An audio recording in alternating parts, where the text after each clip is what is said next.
Hey. So Sega has released new content, huh? Yes, the Mining Rig Defense Urgent Quest. Hopefully it is not as tough as the mining base quests in base PSO2. It isn't. Nice.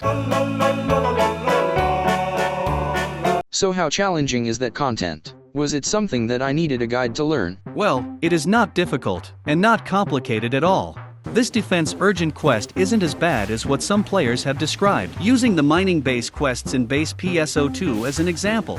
It does however require 1243 battle power, which is slightly higher than the existing 2 urgent quests. Doesn't that mean this urgent quest is tougher than the other urgent quests then? Not really. I felt that it is less punishing for players playing the quest for the first time. We can afford to make mistakes while trying to explore around and learn the new features during my first run. I'm pretty sure those who have played the base PSO2 mining base will see some similarities with this urgent quest. I see. It would be better if there is a tutorial gameplay to effectively learn the mechanics instead. It would be better indeed.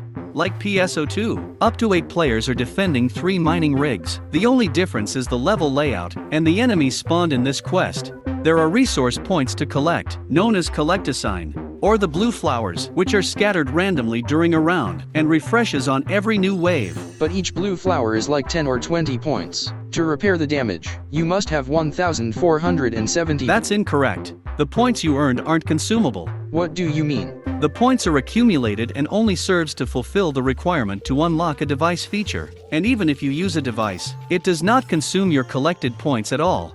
Wow. I didn't know about that. In addition, these points are shared across the participating players. So technically, it is a team effort for all players to try and gather up to 7,000 points to unlock all the available device features.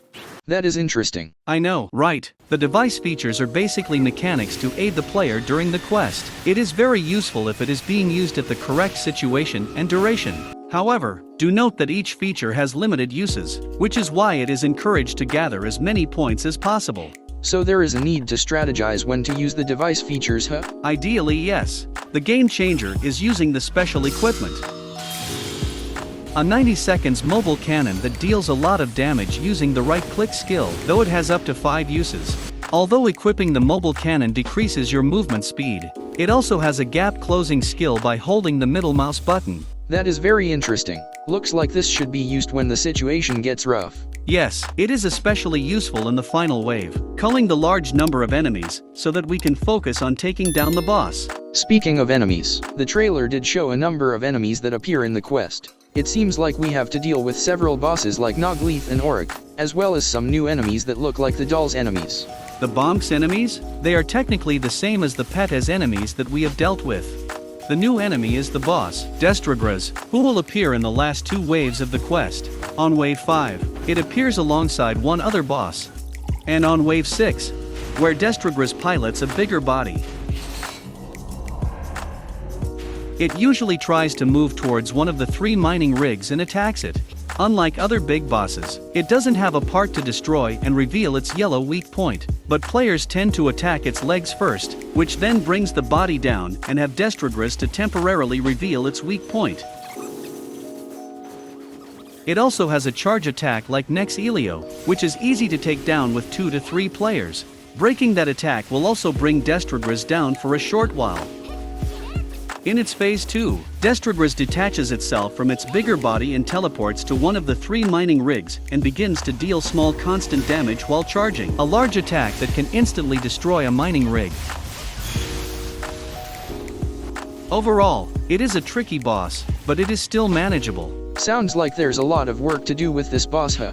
It goes to show that this is a well-designed boss for the quest. There is also something unique for this urgent quest. In the duration of playing the urgent quest, we are killing a lot of enemies left and right. Sounds about right. What's so unique about that? Apparently, the game sums up the potential enemy drops from the duration of the quest, and stores it into the quest storage. And upon completing the quest, players will then manage the quest storage items to keep or sell their items before leaving the area. Then again, they shouldn't just force us to manage the items before leaving. There could be a gigantic spawn at any moment. Still, this is interesting. The first ever urgent quest that collates enemy drops. Makes me wonder if a rare drop rate boost does affect this urgent quest. Maybe it does. And speaking of rare drop rates, Alongside the mining rig defense, we have new weapons and armor as well. The Evil Coat series has its potential to increase the charging rate of the photon blast gauge, and new types of Viato armor to mix and match between two damage types. Now I can definitely play hybrid katana and bow braver. Wait a minute, did you just say new weapons and armor? I did. Why? Well, we had a rare drop rate event last week, right? Oh. Yes. So why aren't the new weapons and armors introduced last week? There's also dropped new augments for ranged class by the way.